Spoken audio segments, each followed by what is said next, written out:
안녕하세요. 네, 안녕하세요. 네, 오늘 제가 지금 유튜브 라이브를 처음 셀프로 하느라고 지금 잘 나가고 있는지 아닌지로 잘 모르긴 하겠는데 올라가고 있는 거 확인합니다.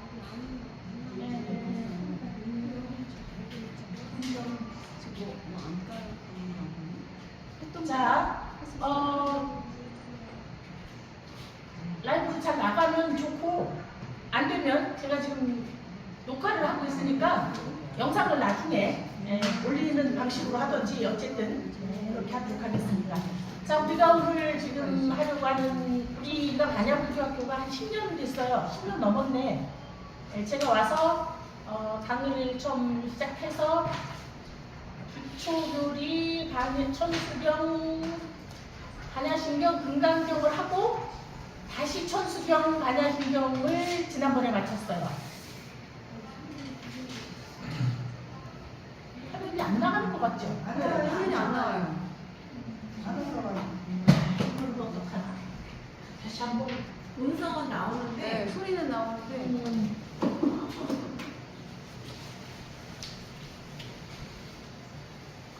화면이 까마요.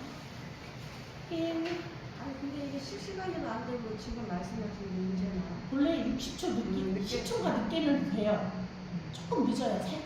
근데 그건 상관없는데, 이게 지금 안 나가는 것 같아. 그냥 중단을 하고 녹화를 하는 방식으로 하도록 하겠습니다. 어쩔 수 없네.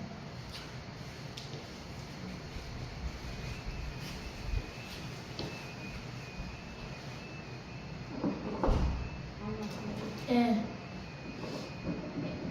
할 줄 모르는 거를 새로 시작하는 일이 이렇게 어렵네요. 할 줄 아는 사람한테 아무것도 아닌 일인데, 어쨌든 고비 하나가, 저기 문 때문에 또 소리가 나는데 저걸 어떡하지? 문은? 저거를 그 사람이 해결할 줄 아세요? 모르시잖아요. 저거 아시게 소리 비공을 알려드리는데. 자, 불교가 이제 어떤 분들은 몇십 년 되신 분도 있고 또 정말로 왕초 보이신 분도 있는데 불교의 특징 중에 하나가 좀 절에는 오래 다녔고 또 좋은데 내가 뭘 알고 있는지 뭘 모르는지를 모르겠다는 거예요. 뭘 알고 있는지 뭘 모르는지를 모르겠어. 왕초보들은 괜찮아. 난 지금 이제 절에 새로 왔으니까. 근데 30년을 다닌 분이 내가 뭘 모르는지 아는지 모른다는 건 굉장히 자신이 좀 없어지는 일이에요. 그런데 다행히도 우리 불자님들이 믿음에 있어서는 부처님 가르침에 대한 불교에 대한 믿음은 있는데 이해가 부족한 거예요. 부처님이 무슨 말씀을 하셨는지 부처님이 어떤 분인지 이게 말하자면 불교의 가장 기초적인 상식인 거죠. 그래서 제가 반야불교학교가 올해 아마 11년째일 거예요. 11년째에 제일 처음으로 다시 돌아가서 왕초보들을 위한 기초상식을 다시 시작했습니다.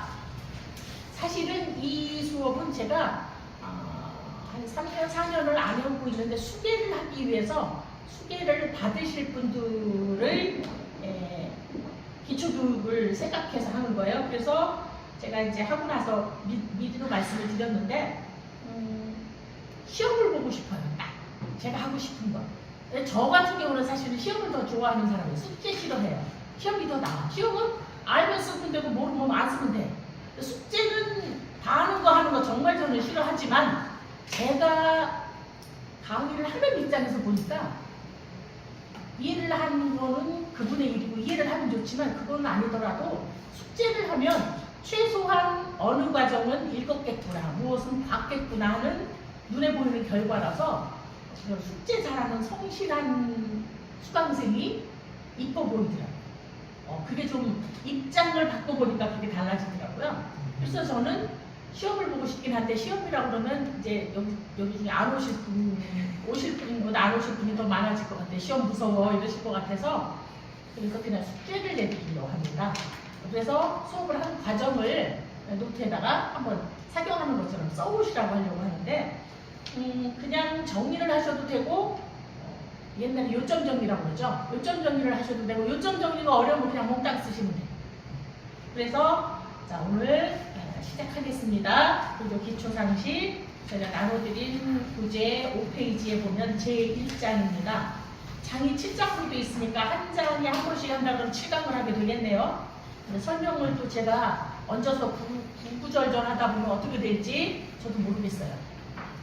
하다 보면 뭐 수가 나겠죠. 왜냐하면 우리가 스케줄이 정해져 있는 그런 한야불교학교가 아니기 때문에 저하고 우리 수강하시는 불자님들이 컨디션에 따라, 조건에 따라 충분히 융통성이 있는 그런 강의가 되겠습니다. 오늘 첫 강의가 지금 바로 라이브가 안 되는 게 굉장히 안타까운데요. 이제 제가 새로운 기술을 터득하는 데 있어서 좀 서툴렀습니다. 미안한 일입니다. 자, 첫 장을 보면 불교의 보배 세 가지라고 되어 있습니다. 불교의 보배인데 세 가지라서 이거를 자 한문으로는 삼보라고 합니다. 삼보. 1, 2, 3하는 3에다 보배 붙잡니다. 세 가지 보배. 자, 불교에서 가장 중요한 기본으로 첫손에 꼽히는 것은 세 가지 보배. 무엇이냐? 다 써있네요. 바로 앞에 불보, 법보, 승보의 삼보입니다. 자, 이건 따라서 해보십니다. 불법승 삼보. 불법승 삼보. 한 번 더 불법승 삼보. 불법승 삼보. 저는 꼭 세 번 합니다. 불법승 삼보. 불법승 삼보. 자, 석가모니 부처님 시대부터 불교의 핵심 요소로서 불교를 구성하고 있는 게 바로 불법승 삼보예요. 자, 그 내용은 다음과 같습니다. 한 장 넘어갑니다. 자, 불법승 삼보 중에 이제 첫 번째 불보에 관한 이야기입니다. 자, 불교의 첫째 보배는 부처님입니다. 부처란 깨달음을 성취한 각자를 뜻합니다.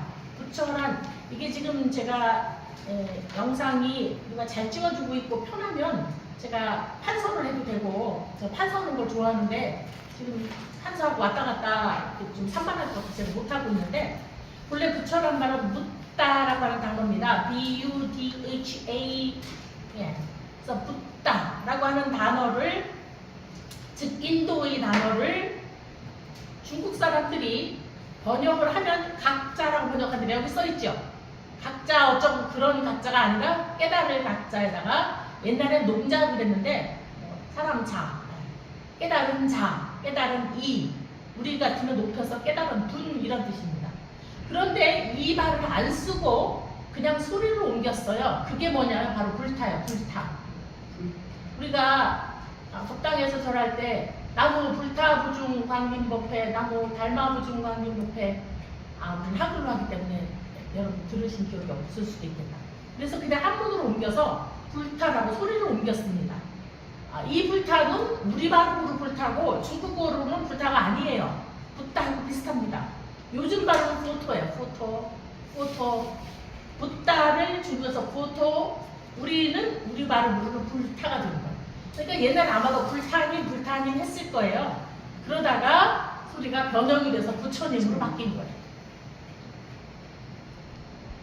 본뜻은 깨달은 분이란 뜻입니다. 깨달음을 성취한 각자란 뜻이고, 그냥 소리를 옮겨서 붓다가 불타 부처님으로 바뀌었습니다. 그래서 요즘엔 최근에는 붓다로 살자, 붓다라는 원어를 많이 쓰기도 합니다.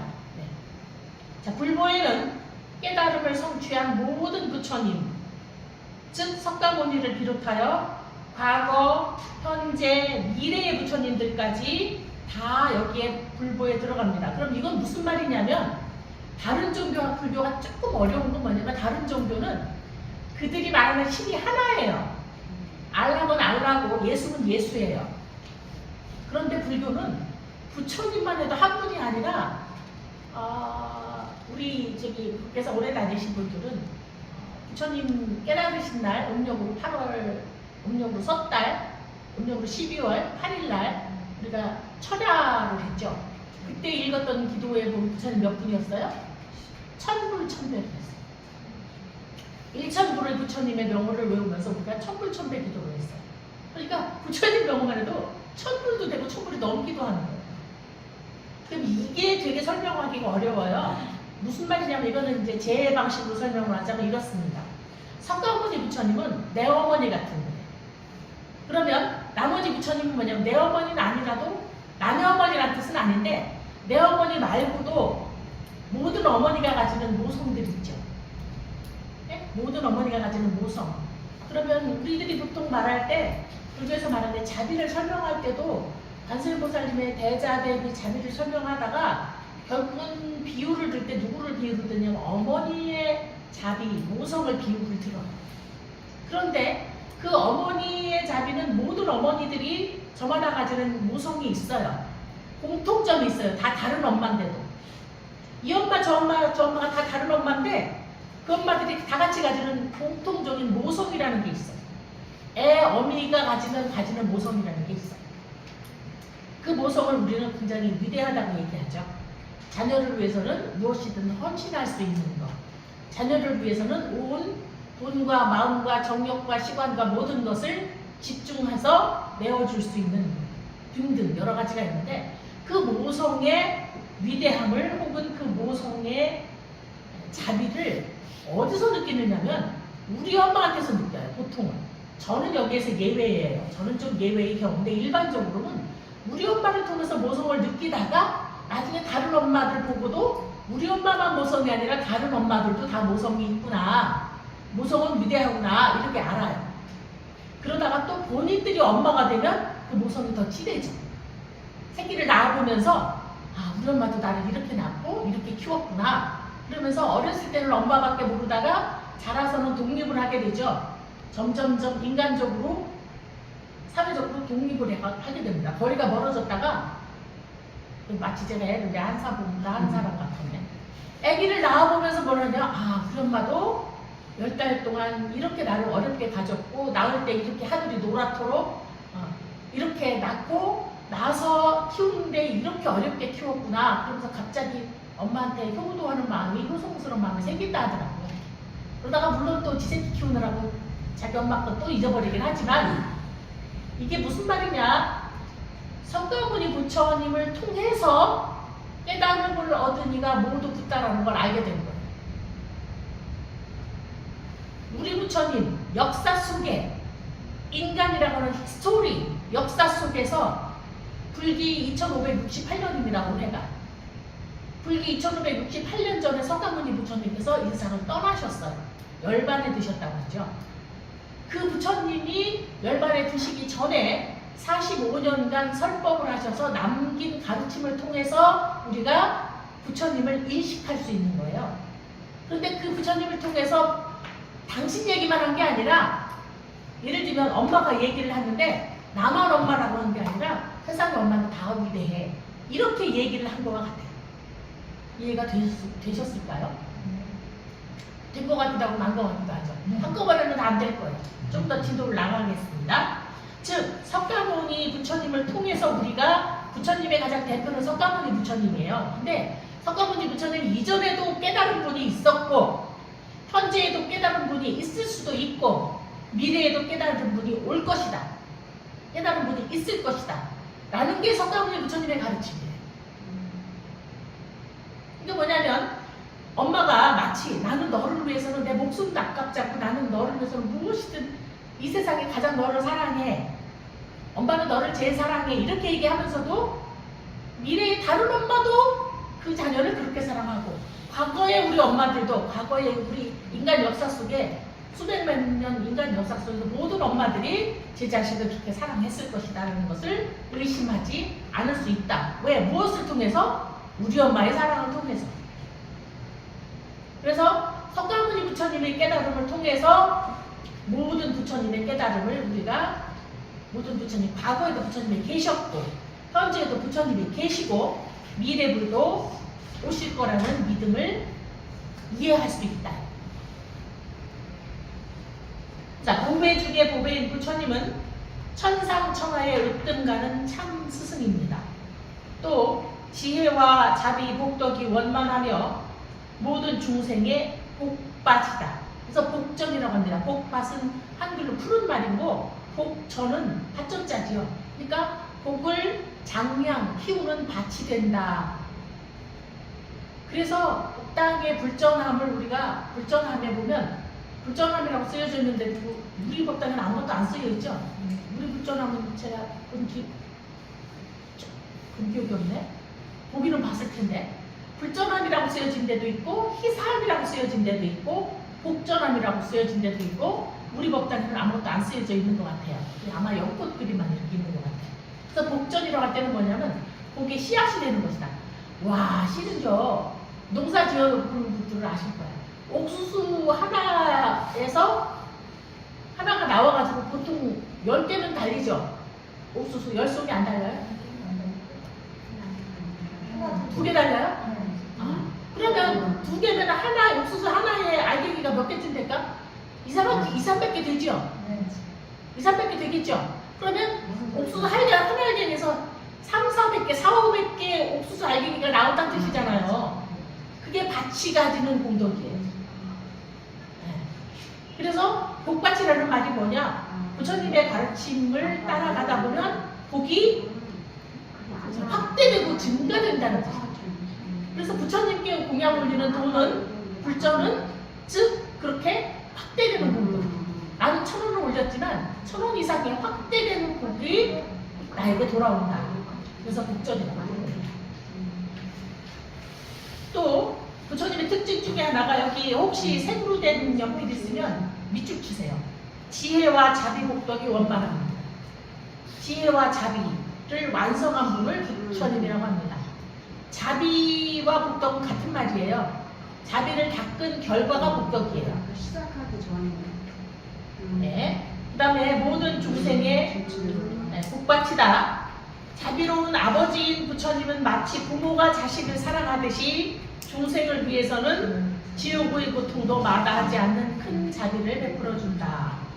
그런데 제가 아마도 1장을 한 번에 다 못할 것 같습니다. 제가 오늘 부처님의 특징을 여기 지금 보조자료를 나눠드렸어요. 이게 지금 이제 유튜브가 잘하는 찍어주는 분이 있었으면 이걸 화면에 내보내줘야 될 텐데 지금 화면에 못 내보내주고 우리끼리 보겠습니다. 불자 상식 중에 열의 10호 부처님을 부르는 10가지 이름이 있어요. 즉 이 이름들은 별명이라고도 할 수 있고도 혹은 별호라고도 할 수 있어요. 그러니까 뭐냐면 누구를 부를 때 이건 개인적인 얘기를 해서 안 되려나? 그래도 뭐 나쁜 말은 아니니까 할게요. 누구라고는 안 하겠습니다. 남들이 많이 아는 저기 애처가인 어떤 분이 있는데 당신 와이프를 아내를 대중이 많이 있는데도 우리 깜찍이라고 얘기하는 분이 있어요. 우리 깜찍이라고. 그랬더니 농담으로 옆에 있던 누가 아이고 깜찍이는 끔찍이다 이러더라고요. 그러니까 다시 그러고 왜 그래요? 깜찍이를 질투하는구나 그러더라고요. 그러니까 뭐냐면 그 사람 이름도 있겠죠. 그 사람 아들이 있으면 누구 엄마이겠죠. 그 다음에 그 사람 누구 친구면 누구의 친구겠죠. 그 다음에 또 우리 절은 불명까지 부르잖아요. 집에서 안 부르는 불명도 부르죠. 그런데 그 남편은 그를 깜찍이라고도 불러요. 그러면 최소한 안 깜찍한 사람은 아닐 거 아닙니까? 남들은 깜찍하다고 느끼든지 말든지 간에 최소한 그 남자한테 그 여성은 굉장히 깜찍한 여성일 거라고요. 그런 것처럼 부처님의 10가지 특징을 나타내는 부처님의 특징을 나타내는 10가지 이름이에요. 자, 읽어보겠습니다. 석가모니 부처님은 너무나 위대했으므로 10가지 칭호를 갖게 되는데 이를 일러서 열의 10호라고 합니다. 이게 우리 연보를 할 때는 보면 시식할 때 보면 열의 10호, 열의 운공, 정변지, 해명의 족, 선서, 세간에 부상사, 천인사, 불세존 이렇게 연보를 할 때 나옵니다. 이렇게 들으면 나중에 그 장면을 볼 때 이제 이거 알아들으세요. 그냥 읽었지만 그럼 저는 정말로 제가 빨리어를 잘 못하는데 빨리어를 이제 부처님이 사용하셨을 것이 거의 분명하다고 믿어지는 부처님의 원어예요. 그래서 이제 빨리어를 배우기를 좋아하는 했는데 배울 기회가 많이 없었고 또 배우기는 조금 배웠는데 많이 안 써서 많이 잊어버렸어요. 그렇지만 정말 제가 좋아하는 게 바로 이 열의 10호를 빨리어로 하는 거예요. 이건 제가 하고 싶어서 해야 되겠어요. 합장하시고 갑자기 첫 구절이 생각나네. 이러면 안 되는데. 예, 됐습니다. 이티피소 바가와 아라 삼마 삼부토 예자 자라라 삼pan노 수가톨로 카비투 아누따로 purisata masarati sattadeva mamsana utto bhagavati. 이게 열의 식구 있죠. 한문으로는 열의 운공 정변지 명예인족 선서 세간의 무상사 조어장구 천인사 불세존을 빨려하는 거예요. 그래서 스리랑카나 이런 남방 불교 국가에서는 이런 아까 제가 말한 것처럼 이렇게 룩을 넣어서 잔잔하게 연보를 해요. 제가 제일 좋아하는 말이에요, 연보를. 자, 가보겠습니다. 그런데 이러한 의미의 열의 식구름은 석가모니 부처님 자신에게만 해당되는 호칭이 아니고 깨달아서 부처님이 되신 과거의 모든 부처님들과 깨달아 부처님이 되신 현재의 부처님들과 여기는 안 써있지만 깨달아서 부처님이 되실 미래의 부처님들께 공통으로 사용되는 호칭입니다. 즉 무슨 말이냐면 부처님의 특징을 나타내고 있는 10가지 단어예요. 과거 불이든 현재 불이든 미래 불이든. 즉 예를 들면 모성을 얘기할 때 모성의 특징 그러면 자비로움, 헌신적인, 희생적인, 집중함, 사랑이 넘침, 그러다가 어떤 때는 때로는 집착도 함, 등등등 이렇게 하는 것처럼 그때는 한 엄마가 아니라 모든 엄마들이 가지는 공통적인 특징, 특성을 말하는 것처럼 모든 부처님이 가지는 공통적인 특성을 10가지로 얘기하는 것을 열의 시포라고 합니다. 자, 그러므로 열의 시포는 다른 말로 표현하면 제불통호라고도 합니다. 뭐냐? 제불, 모든 부처님을 통칭적으로 부르는 칭호라는 뜻입니다. 제자는 모두 제자입니다. 그러니까 모든 부처님, 즉 과거불, 현재불, 미래불, 삼세불 모든 부처님을 통틀어서 통으로 하는 호칭, 이런 제불 통호라고도 합니다. 첫 번째가 열애예요. 열에다가 빨간 줄 쫙, 빗줄 쫙, 아니면은 동그라미를 팍, 동그라미를 팍 하는 게 아니라 동그랗게. 자, 열애는 무슨 말이냐? 진리를 여실히 깨닫고 법답게 이 세상에 출현했다는 뜻으로 열애라고도 하고 그렇게 가셨다는 뜻으로 여거라고도 합니다. 그럼 이건 무슨 말이냐면 붓다가 아닌 모든 사람들은 모든 중생들은 이 세상에 올 때 법답게 온 게 아니고 뭘답게 왔냐면 업에 따라왔어요. 업에 따라왔어요. 모든 생명, 부처님 이외의 모든 생명은 업에 따라왔는데 붓다는 법에 법답게 오신 거예요. 무슨 말이냐? 뭐에 이끌려서 온 게 아니라 스스로 왔다는 거예요. 스스로 왔다. 온 거는 똑같아. 온 거는 똑같은데 내용은 달라요. 제가 많이 얘기하죠. 대개의 모든 것이 그렇습니다. 똑같은데 어떤 때는 뭐가 다른데 제가 이런 비유를 많이 했는데 이게 목탁자루예요 지금. 목탁자루예요. 근데 여기가 개미가 지나갔는데 이렇게 했으면 이거는 목탁자루가 아니라 뭐였어요? 개미를 죽이는 살상의 도구였어요. 살상의 도구였어요. 그 다음에 누구 보살님 졸아서 안 되겠네. 나오세요. 손바닥 딱 때려서. 그럼 이거 뭐예요? 몽둥이네. 옛날에 회초리라고 했지만 이렇게 생긴 몽둥이가 되게요. 그 다음에 내가 누구한테 우리 보살님 참 훌륭하십니다. 우리가 선물로 드리면 뭐예요? 선물. 제가 얘기하잖아요. 물건은 똑같은데 선물이냐 상품이냐 뇌물이냐 작물이냐 다 달라요.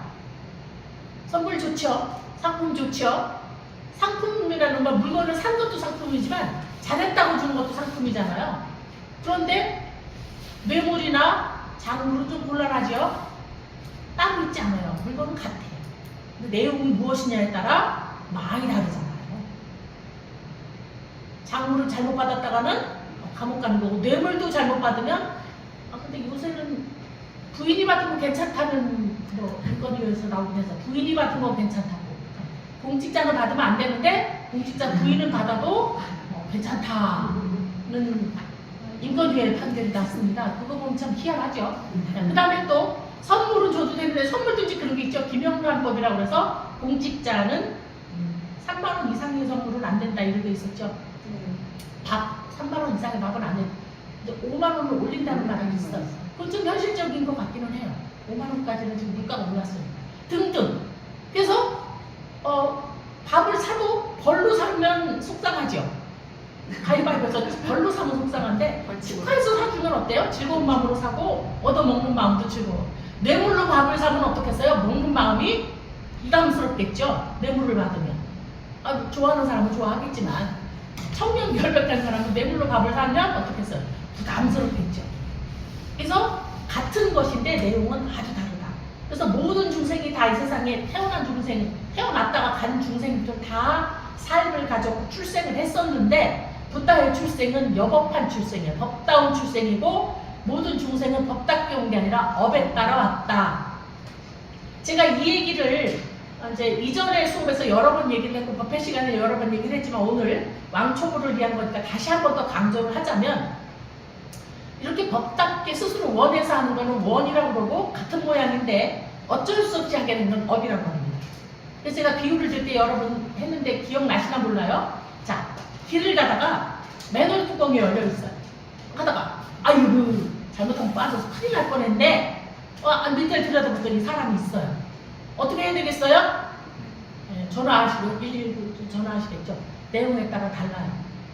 그 사람이 빠진 사람이면 119 전화를 해야 되지만 고장나서 수리하러 들어간 사람 불러내면 일을 방해하는 거예요. 그러니까 원이라는 건 맞으면 고장난 걸 수리하러 들어가는 것 같고 업이라는 건 빠진 것 같아요. 그럼 업으로 빠졌으면 구해줘야 되지만 원으로 들어간 거면 찬탄해줘요. 찬탄. 그래서 붓다의 출생과 중생의 출생이 다른 거. 원과 업이 다른 거. 근데 원과 업이 다른 거는 붓다의 원과 업이는 좀 다르긴 하지만 우리가 평소에도 생각해보면 알아요. 내가 원해서 하는 건 매우 즐거워요. 똑같은 일도 즐거워요. 그런데 하기 싫은데 하는 거는 정말 힘들어요. 하기 싫은데 하는 거. 그리고 내가 주고 싶어서 주는 거는 기뻐요. 더 못 줘서 더 좋은 걸 못 주고 이것밖에 못 줘서 안타깝죠. 근데 안 주고 싶은데 뺏기는 건 어때요? 조금을 뺏겼는데도 아주 굉장히 두고두고 짜증나고 두고두고 기억을 하고 두고두고 속상하고 그렇잖아요. 이게 업과 원의 차이예요. 모든 게 다 똑같아요. 하나인데 같은 건데 각기 다른 내용을 가져요. 겉모습은 똑같아요. 열애 얘기하다 그랬습니다. 부처님은 가실 때도 그렇게 가셨어요. 근데 모든 중생들은 부처님 이외의 중생들은 갈 때도 업에 따라 업에 끌려가지. 나는 그만 가야 되겠다 가야지 이렇게 가지 않는다는 거예요. 그래서 부처님은 오실 때도 여법하게 오셨고 가실 때도 여법하게 가셔서 여래라고도 하고 여거라고도 합니다. 그러나 온 걸 더 강조하느라고 오실 걸 강조하느라고 여래라고 합니다. 두 번째는 응공. 자, 여기도 동그랗게 하시든지 빨간 줄을 치시든지 파란 줄을 치시든지 응공은 자 굳은 신념과 줄기찬 정진의 노력으로 하늘과 사람의 공양을 받을 만하다 이 말입니다. 어떤 선물도 받을 만하다 이런 뜻이에요. 어떤 공양도 응은 뭐냐면 응하다, 응답하다, 응당하다. 공양에 응답할 수 있고 공양을 받으실 만한 자격이 되고 그래서 그 공양을 받으면 그에 대한 가피를 응답하실 수 있는 능력을 가지신 분들이란 뜻입니다. 셋째가 정변지입니다. 자, 발을 정자에다가 두부 변자에다가 아지자지요. 자, 우주와 인생의 모든 원리를 유달하였다는 뜻으로 정각이라고도 합니다. 그래서 부처님께서 우리가 말할 때 부처님은 다 아신다라고 할 때 바로 정변지기 때문에 다 아시는 거예요. 그러니까 부처님은 모르시는 게 없다. 있다는 다 아신다. 다 아시는 데다가 어떻게 하느냐? 다르게 안다. 그리고 넓게 두루 다 아신다. 근데 우리들 지식도 그렇고 이해도 그렇고 대개는 우리의 이해는 사랑하는 사람한테 관해서는 아주 깊게 다 이해를 합니다. 우리 누구누구 그 사람 참 어쩌다가 화를 내도 걔는 그럴 애가 아니야. 우리 누구는 그럴 애가 아닌데 화를 낸 거 보니까 오늘 아마 말 못할 어떤 속상한 일이 있었나 보지. 말 못할 어떤 일이 있었나 보지. 걔는 그런 애가 아니야. 이럽니다. 근데 내가 좋아하지 않고 내가 이해를 못하는 사람의 바로도 없음에 관해서는 쟤는 왜 말을 저 따위로 해? 심지어는 저 인간은 왜 누구를 저 따위로 떠? 왜 그런 눈으로 사람을 쳐다봐? 이러고 기분 나빠하죠. 그러니까 이해의 폭이라는 게 우리는 굉장히 유한해요. 굉장히 좁아. 내가 이해가 가는 사람한테는 그 사람한테는 사랑하는 사람한테는 마음이 넓어가지고 다 이해가 돼.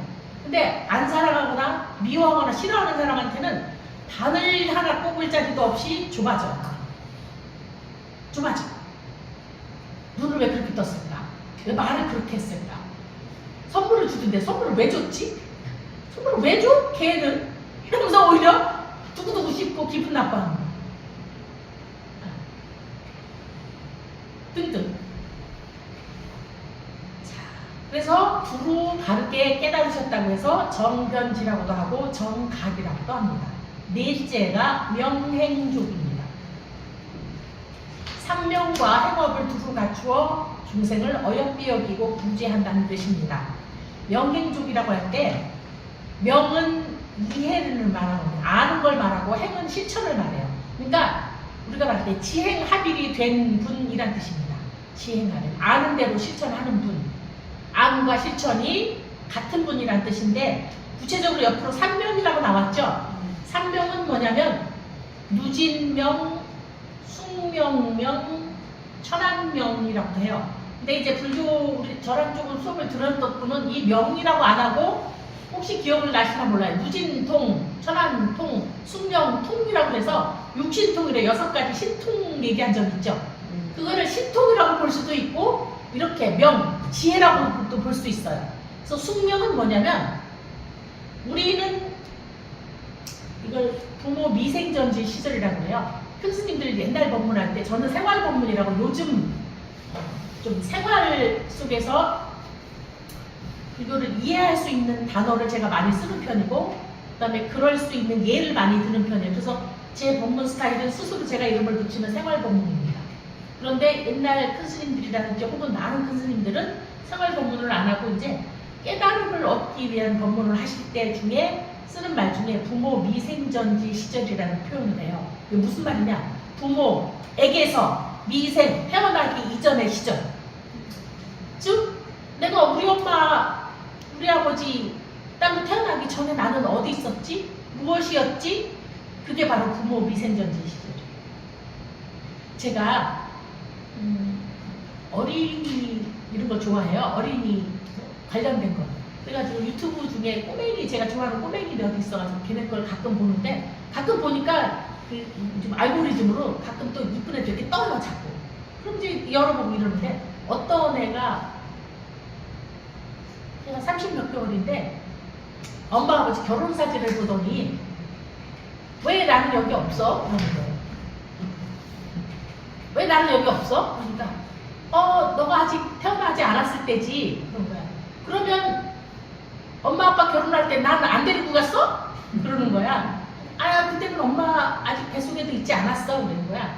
그러면 내가 엄마 뱃속에서 나왔어? 엄마 뱃속에서 나왔어. 그러는 거야. 그러니까 그럼 엄마 뱃속에 있기 전에 나는 어디 있었어? 근데 내가 그걸 들으면서 큰 스님들이 법문할 때 부모 미생전지 시설을 얘기한다. 그러더라고요. 그 다음에 또 다른 애 꼬마인데 걔는 좀 다른 얘기인데 걔는 정우예요. 정은우? 요즘 그 슈퍼맨 눈에 나왔다. 저는 그 TV는 안 보는데 짤이라고 그래서 짧게 나와. 은우라고 이쁜 꼬맹이 있죠? 정우도 있고. 근데 은우가 아마 정우가 10몇 개월밖에 차이가 안 나, 20개월도 차이가 안 나는 아기 때 동생을 본 거야. 근데도 그 동생을 엄청 이뻐해요. 그래서 눈만 뜨면 쓰다듬고 이뻐 사랑해 뭐 이래요. 발음도 시원찮은 말로. 그러니까 어느 날 아빠가 물었어요. 우리 은우 정우 같은 동생 또 낳을까? 그랬어요. 그랬더니 은우가 끝 이러더라고요. 아니 싫어가 아니라 그냥 끝 이러더라고요. 그 밑에 댓글 중에 저 단호박, 요즘 단호박이라고 하죠. 단호박 같은 저 대답. 그 다음에 또 엄마들이 그런 것도 물어본다면서요. 제가 그 애기들 거 보니까 그런 게 나오더라고.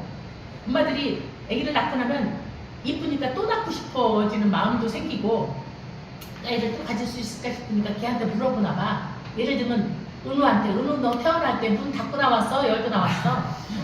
열고 나왔어 그러면 이제 동생이 나올 수 있다는 뜻이고, 닫고 나왔어 그러면 이제 동생이 생기기 어렵다는 뜻으로 아마 엄마들이 물어보나 봐. 그래서 누구한테 물어본 거야. 너 열고 나왔어? 닫고 나왔어? 그러니까 닫았어! 꽉 닫았어! 그런 애가 있더라고요. 하나.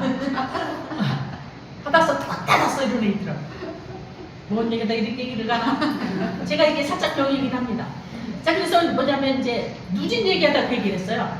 아, 누진이 아니라 숙명 얘기하다. 그러니까 뭐냐, 우리는 저 같은 경우는 제가 요즘은 조금 기억력이 덜 좋아지긴 했는데, 이건 안 좋은 얘기긴 하지만 치매 걸린 분들이 요즘 건 기억 못하는데 옛날 걸 기억하시죠? 이거 치매랑 상관없이 저는 옛날 일, 저는 3살 일까지는 기억을 해요. 모두 기억은 아니지만 그 중에 인상 깊은 거 기억이 나요. 근데 2살 건 기억 안 나거든요. 그 다음에 엄마 뱃속에 이전, 부모 미생전지 시절은 기억이 안 나요. 모든 중생들이 전생에 이런 기억을 못해요. 미래의 일도 몰라요. 그런데 그걸 아는 걸 숙명명이라고 해요. 아까 숙명통이라고도 한다고 그랬고 신통명 있다 해서 숙명통이라고도 숙명명이 3명 중에 숙명이 있다고 그랬죠. 그게 숙명이고, 누진명은 뭐냐면 더 이상 번뇌에 시달리지 않는 걸 누진명이라고 해요. 그러니까 번뇌가 다 끊어진 거예요. 그러니까 우리말로 할 때 나도 내 마음을 어떻게 할 수 없어. 나도 안 먹고 싶은데 어쩔 수 없어. 나도 안 하고 싶은데 어쩔 수 없어. 나도 잘하고 싶은데 어쩔 수, 이게 아니라 내 마음한테 시달리지 않는 거예요. 번뇌에. 우리가 보통 남의 마음보다 더 어려운 게 내 마음이에요.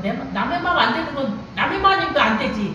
내 마음이 내 마음대로 안 되는 건 정말 짜증나고 힘들잖아요. 근데 붓다가 되시면 누진명이 그거예요. 내가 내 마음에 시달리지 않는다. 내가 내 마음에 끄달리지 않는다. 더 이상 내 마음으로 인해서 번뇌스럽지 않다. 괴롭지 않다가 누진명이에요. 그 다음에 천안명인데 천안통이라고 했었죠. 그러니까 천안이라고 할 때는 사실은 이제 안 보이는, 남들이 못 보는 걸 보는 눈이라고 하지만 사실은 그냥 최고의 지혜를 말하기도 합니다. 그러니까 하늘 천자에다가 눈 한자예요. 그러니까 하늘의 눈이 열린 거예요. 우리는 너무 가까워도 안 보이고 너무 멀어도 안 보입니다. 이만큼만 갖다도 글씨가 안 보여요. 이렇게 하면 안 보여요. 저만큼 갖다도 안 보이고 딱 이만큼 해야 보여요. 딱 이만큼 해야. 천안은 뭐냐면 하늘에서 땅을 다 볼 수 있는 눈이 천안이에요. 그러니까 모든 걸 아는 그런 지혜가 있는데, 그 지혜를 아는 것으로 끝나는 게 아니라 행, 실천까지 만족했다, 부족했다, 갖추었다는 것입니다. 그러니까 뭐냐면 지혜와 실천을 부족하셨다. 여기 3명이라는 설명이 나왔길래 아까 3명 설명한 거예요. 숙명, 누진, 천안, 3가지를 3명이라고 합니다. 3명과 행업을 두루 갖추어서 그걸 다 가지었기 때문에 중생을 어렵게 여기고 구제할 수가 있어요. 우리는 다 모르기 때문에 쟤 왜 저러는지 몰라 이러고 미워하는 거예요. 근데 좋아하면 어때요? 왜 그러는지는 몰라도 쟤는 좋은 애야. 무슨 이유가 있었을 거야. 이러고 막연하게 그냥 이해를 하고 싶어 할 때요. 근데 부탁해서 다 아시면 미워할 일이 없어요. 안쓰러워하시지. 쟤 왜 저렇게 됐을까? 아이고 저래서 그렇구나. 안쓰러워하시죠. 5째가 선선대. 선자는 착할 선자인데, 착하다는 뜻보다는 착한 거는 뭐냐면 좋게, 잘. 선은 갈선자입니다. 이 선자는 어디다 쓰냐면 우리가 죽음을 얘기할 때 사망, 죽음 여러 중에 서거라는 말 있죠. 그거 할 때 쓰는 선자입니다. 갈선자예요. 그러니까 뭐냐면 잘 가신 분입니다. 어떻게 잘 가셨냐? 생사를 여의었어. 나고 죽는 거에 윤회에 더 이상 시달리지 않고 완전한 지혜로운 곳에 안주, 완전한 지혜로운 곳을 원어로는 열반이라고 합니다. 열반. 열반은 니르바나, N-I-R-V-A, 니르바나, N-A-R-V, 니르바, N-나, 니르, N-I-R, 니르바, V-A-N-A, N-I-R-V-A-N-A, 니르바나. 이 말을 중국 사람들이 번역을 하다가 그냥 원어를 쓴 게 열반이에요. 우리 발음으로 해서 열반이지 중국 발음으로는 니에판이래요. 좀 달라요. 니에판인데 그것도 현대 중국어의 언어가요. 오래간만에 이거 한번 해볼까? 나란 말씀이 중국의 나라 서로 상합이 아니하세 여린 백성이 니르고 좋을 때 있어도 마침내 제 뜻을 추락하지 못할 놈이 아니라 내 일할 위하여 새로 28자랄 맹가놈이 날로 숨에 있어 편하게 하고자 할 따름이니라. 이게 훈민정음 예요. 훈민정음을 만든 뜻이에요. 이게 600년 전 언어인데 외국어 같죠? 600년 전 언어예요. 그래서 언어는 굉장히 빠르게 변합니다. 현대 언어는 더 많이 변했죠. 굉장히 빠르게 변하는데 특히나 수도 중심에 있는 언어는 더 빨리 변해요. 근데 사투리는 덜 변해요. 사투리는 덜 변해요. 경상도 사람들이 쓰는 막 어쩜 지긴다 이런 말은 안 변해요. 옛날에도 지긴다고 하면 지금도 지긴다고 해요. 근데 요즘 언어는 옛날에는 매우 대단히 하던 말을 한동안은 킹, 캣 어쩌니 짱 어쩌니 요즘은 존나 어쩌니 그 다음에 또 뭐 있더라? 하여간 그런 단어를 다 그것만 써. 한동안 킹 어쩌고 할 땐 킹왕 짱 어쩌고 한동안은 캣 어쩌고 캣짱 어쩌고 막 이러더니 요즘은 다 그 지자들 그거 붙이기도 하고 그 다음에 또 하나 또 뭘 붙이더라? 전혀 다른 뜻이에요. 제가 볼 때는 쩐다는 말도 쓰더라고요. 쩐다. 쩌는 거는 좋은 게 아니에요. 근데 요즘은 엉뚱한 단어를 써서 요즘은 내가 그거를 보고 제가 언어의 이해력이 좀 높은 편이에요. 그래서 내가 어떤 말을 보고 내가 못 알아들으면 내가 이 말을 모르다니 이거 뭐야 그러고 제가 찾아보잖아요. 제가 맛집은 아니고 뭐지? 음식 유튜버잖아요. 밑에 댓글 중에 어쩌다 보면 누가 음식에 될 때 존맛탱이라는 거예요. 이게 도대체 뭘까? 존맛탱이 뭘까? 굉장히 느낌은 안 좋은 말만 섞였죠. 네? 근데 이게 맛있다는 뜻이 돼요. 그래서 이거를 영어로 JMT라고 쓰는 거예요. JMT라고 쓰는 거야. 그 존맛탱이라고 하면 엄청 맛있다는 뜻이래요. 매우 맛있다 이런 뜻이야. 네. 와, 이 언어가 이렇게 빨리 변하는데 특히 도심의 언어, 수도권의 언어는 빨리 변하고 지방의 말은 잘 안 변해요. 그래서 제 생각에는 피에판이라고 하는 건 지금 현대 중국어 발음이고 지방에서 옛날에 2000년 전에 번역을 했거든요. 중국은 기원전 1세기 때부터 번역을 했어요. 그래서 2100년 전에 번역을 했을 때는 열반이라는 단어가 훨씬 더 원어, 니르바나에 가까운 언어였을 거예요. 예를 들면 커피라는 말이 처음에는 가베라고 했어요. 우리나라도 고종시대 때는 커피라는 말을 가베라고 했다고. 나중에 일본어를 쓸 때는 코피라고 했어요. 원래 COFFE잖아요. 그러니까 커라고 안 하고 코피라고 썼어요. 그러면 뭐야? 이 커피랑 그 커피랑 헷갈리잖아요. 그러니까 요즘은 코피라고 안 하고 커피라고 써요. 그래서 우리는 커피라고 쓰지만 본래는 커피잖아요. 에? 그러니까 어쩔 수 없이 소리를 옮겨 쓸 때도 달라진다고 변화를 해요. 그래서 본래는 니르바나가 자 중국어를 거쳐서 우리나라에서는 소리를 옮겨서 열반 번역을 하면 대지해. 대지에 옮겨. 여기 지금 나오잖아요. 대지에 안주한다는 뜻입니다. 즉 열반 언덕에 머무른다는 뜻입니다. 더 이상 생사하지 않고 열반 언덕에 잘 머무르고 계시다는 뜻입니다. 6번째 세간해. 세간은 이제 중국어도 그렇고 특히 한자는요. 중국어는 한자는 글자 하나하나마다 뜻이 달라요. 세상 그러면 세상 그러면 영어로는 월드 그러면 우리나라 그냥 세상에 이렇게 말하지만 중국말로는 뜻이 다 달라요. 세는 시간적인 개념이에요. 시간적인 개념. 가는 공간적인 개념이에요. 우리가 세상이라고 할 때는 어느 시간, 어느 공간이 맞닥뜨려야 그게 세상이에요. 이 공간이라도 10년 전이었으면 이 자리는 이 공간이 아니었어요. 미래의 10년 뒤는 이렇지 않겠죠. 그래서 시간이라는 이 흐름과 과거로부터 오늘 흐름과 공간의 흐름이 맞닥뜨리는 지점이 세상이에요. 세간이에요. 그래서 세간에는 즉 어떤 시간, 어떤 공간이냐. 영어로 말하면 그냥 월드고 우리말로 하면 그냥 세상인데 중국어로 하면 조금 더 정확합니다. 중국어 굉장히 예민하고 민감하고 정확하고 심오해요. 한자가 한문. 그래서 자 세간해는 뭐냐면 세간에 이 세상에 있는 이 세상 모든 원리를 다 알아서 그래서 고통받는 세상 사람들을 구제한다는 뜻입니다. 모르면 어떻게 구제? 아니까 구제하시죠.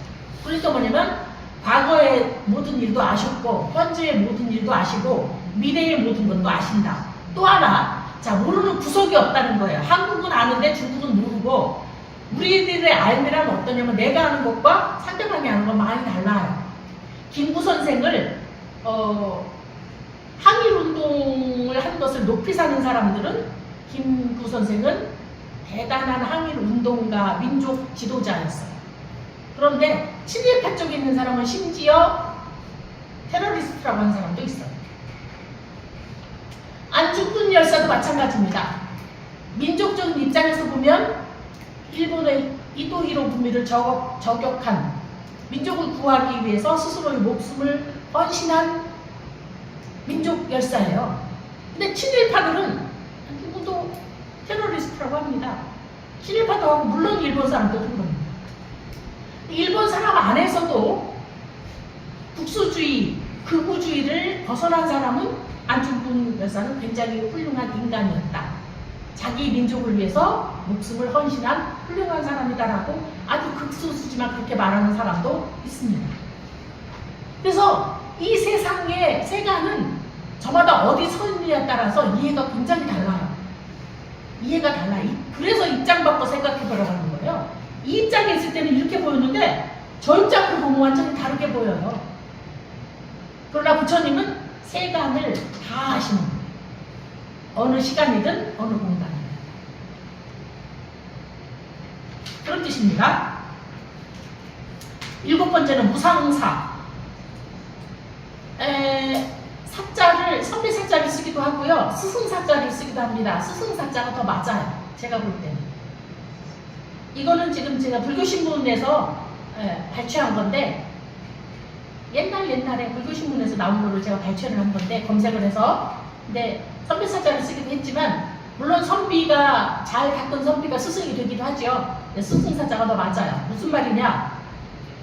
복덕과 지혜를 다 갖추셔서 계행이 원만하다 완전해서 뭐냐면 이거는 내용입니다. 내용은 복덕과 지혜를 갖추고 계행이 원만하다. 계행은 뭐냐면 하지 말아야 될 건 안 하고 할 건 하는 걸 계행이라고 해요. 이건 제가 요즘 말하는 이제 생활불교 방식으로 설명을 하면 그렇습니다. 할 건 하고 안 할 건 안 하는 게 계행이에요. 제가 원만하다는 표현할 때 기억하시나요? 원만하다를 요즘 사람들은 완벽하게 완벽하게 또 하여간 요즘 단어들은 좀 아쉬워요. 너무 뭐라고 해야 되나? 하향평준화된 언어들을 써요. 하향평준화된 언어를 쓰는데 원만하다는 말을 제가 가끔 쓰기도 하고 우리 부자님 불명 중에서 원만하다고 해요. 원만이라는 말은 둥글 원자에다가 만족하다, 가득 찼다 라는 뜻이에요. 이거를 제가 요즘 제 방식으로 생활불교 언어적으로 설명을 하면 뭐라 그랬어요? 있을 건 다 있고 없을 건 없는 거. 있을 건 다 있고 없을 건 없는 게 원만이에요. 그럼 계획은 뭐냐면 마땅히 해야 될 것은 하고 하면 안 될 건 안 하는 걸 계획이에요. 우리 다 알고 있어요. 거짓말하면 안 되는데 거짓말이 나와요. 욕심 부리면 안 되는 거 아는데 욕심이 나요. 그래서 계획이 원만하지 못해요. 그러나 부처님께서는 복과 지혜를 갖추셨고 계획, 실천까지도 중세 구하는 일을 하시고 중세 괴롭히는 일을 안 하시는 거예요. 우리는 나 좋아하는 사람 하는 일을 하고 나 싫어하는 사람 괴롭히는 일을 하고 싶어 해요. 지금 중동 정이 뭐 내일일지 모레일지 오늘 밤일지 몰라요. 이스라엘하고 레바논이죠. 죽기는 이란에서 죽었습니다. 이란에 왔다가 하마스 지도자를 죽였죠. 그래서 지금 보복을 하겠다고 천명을 했어요. 그래서 지금 이스라엘로 가는 비행기가 지금 다 끊어졌어요. 더 이상 비행기가 안 가요. 지금 철수했어요. 다들. 언제 터질지 몰라요. 그게 뭐냐면 우리 지도자를 죽였으니까 나는 우리도 보복할 거야. 보복은 계속 보복을 불러오죠. 네. 그래서 중생들은 서 있는 입장에 따라 아주 이해도 다르고 사랑도 다르고 방식도 다르고 계획도 달라요. 그래서 우리 민족으로 해서 죽는 거는 충성이고 또 다른 일을 위해서 죽이는 일은 그것도 충성이라고 생각해. 근데 그 나라 입장에서 볼 때는 뭐겠어요? 테러예요. 계획 얘기다 그랬네요. 무상사는 정확하게 말하면 더 없는 스승이라는 뜻입니다. 그보다 더 위가 없어요. 그보다 위가 없다는 말은 뭐겠어요? 가장 높은이라는 뜻입니다. 우리말로 가장 높은. 우리는 가장 높다고 할 때 최상, 최고 그런 단어를 쓰지요. 가장 최자를 써서 그것도 한자입니다. 그래서 최상, 최고라고 하는데 특히 불교에서는 이런 단어를 쓰는 걸 좋아합니다. 무상, 위 없는. 그래서 천수경 중에 무상심심 미묘법 백천만권 난조구 악음 문견 득수지 원해열의 진실이 무상 더없이 높은 가장 높은을 이렇게 표현합니다. 자, 여덟째는 조어장구입니다. 조어는 조자는 조화롭다는 뜻이고 어자는 이게 우리가 말할 때 임금 앞에 갔을 때 이 어자를 씁니다. 그래서 임금이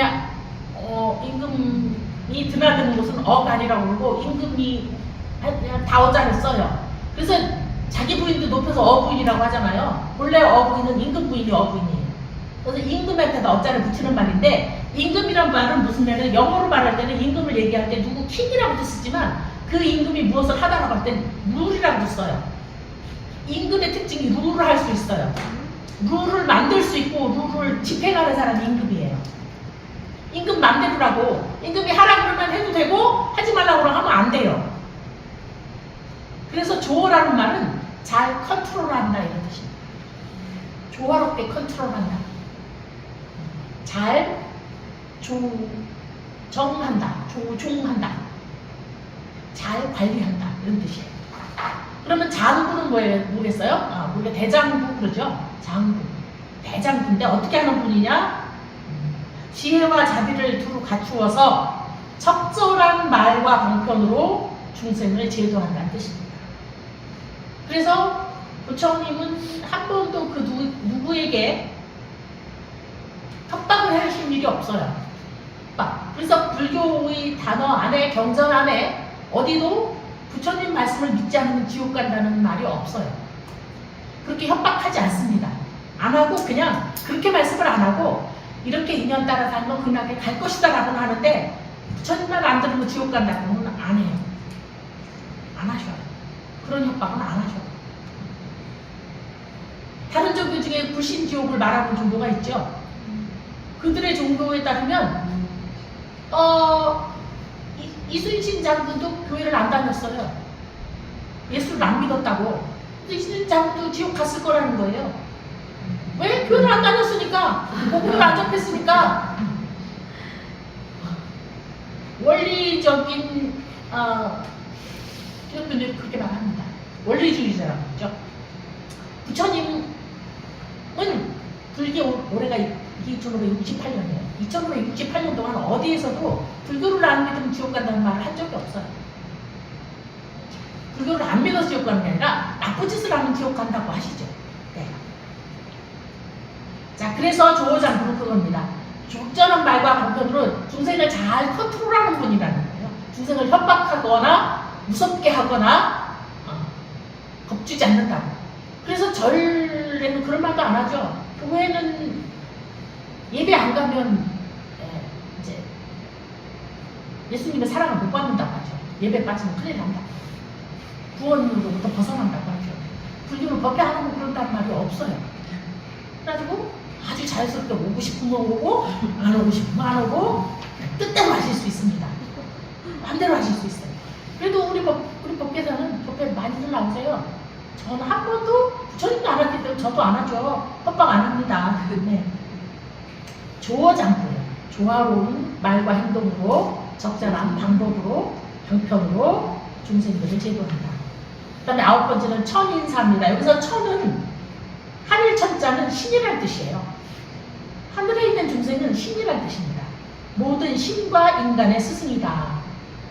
그래서 하늘과 사람의 위대한 스승, 여기서 하늘이란 말은 신이란 뜻이라고요. 위대한 스승으로서 이들을 모두 해탈케 하는 원력을 가지고 있다는 뜻입니다. 그 다음에 10번째에 불세조는 사실은 두 글자예요. 두 단어예요. 불과 세조는 다른 말이에요. 근데 이걸 그냥 합쳤어요. 왜냐면 나누면 11가 되거든요. 11호가 돼요. 그래서 불은 붓다를 소리로 그대로 옮긴 거예요. 붓다를 소리로 옮겨서 불한 거예요. 불탄데 그냥 불 이렇게 써요. 세조는 세상에서 가장 존귀하신 분. 불세조는 내용은 그렇습니다. 연기법으로 이 세상의 인연도리를 깨달은 이를 부처님이라고 하고, 그런 부처님은 세상에서 가장 존귀하신 분이라서 세준이라고 합니다. 그러면 이제 연기법은 뭐냐? 이 설명은 나중에 한 불교 교리반 정도에서 다시 하게 됩니다.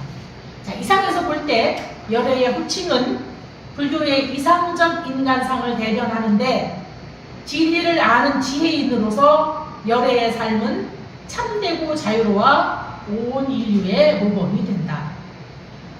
다만 그 가르침이 전해지질 않아서 모를 뿐이지, 전해지면 모범이 되는 가르침이에요. 전의 가르침. 또한 모든 인류가 바르고 행복하게 살도록 적극적으로 교화하는 위대한 스승이라는 것이 열애시퍼 부처님을 부르는 10가지 호칭 안에 내포되어 있습니다. 그럼 예를 들면 제가 어떤 사람을 얘기해 볼게요.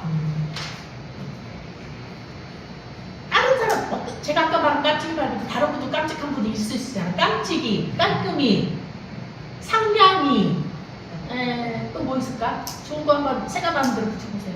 이런 별명이 있다면 최소한 그는 이만하지는 않을 거고, 그 다음에 퉁퉁거리지는 않을 것이고, 최소한 지저분은 안 할 거다 이거예요. 우리가 이렇게 별명을 부르는 건 뭐냐면 그 사람의 특징을 잡아서 부르는 거잖아요. 이쁜이라고 부르는데 최소한 못생기지는 않았을 것이다 이거예요. 깔끔이라고 부르는데 최소한 지저분하게 머리도 안 감고 옷을 집을 지저분하게 늘어놓고 사람은 않을 것이다. 그런 것처럼 우리가 누군가를 부를 때는 그들의 특징을 잡아서 부르는데, 부처님의 특징을 10가지 특징을 부르는 것을 열애 식토라고 합니다. 요 밑에 것만 맞아가겠습니다. 여기로 갑니다. 불보. 네, 여기로 갑니다. 자, 모든 법을 통달하여 세상을 비추어 보는 지혜인 대원경지. 이거 설명은 지금 되게 어려운 설명이 초기에 나왔어요. 그건 나중에 할게요. 모든 법이 본래 평등하여 하나의 본바탕을 지니고 있음을 통찰하는 지혜인 평등성지. 모든 중생의 업과 근성을 빠짐없이 살펴보는 지혜인 묘관찰지. 이 3가지에다가 중생을 제도하는데 자유자재한 방편의 지혜인 성소작지를 모두 갖추고 중생을 고통에서 구제해주는 이가 바로 부처님이다. 이렇게 설명이 되어 있는데, 기초상식임에도 불구하고 이건 제가 쓴 건 아닌데요. 편집했는데 이 설명이 너무 어려워서 제가 이거 빼고 열애 10호로 대신 오늘 불보에 관한 설명을 드렸습니다. 질문 있으면 질문하세요. 질문 있으면 하세요. 좋은 질문은 정말로 환영합니다. 환영합니다.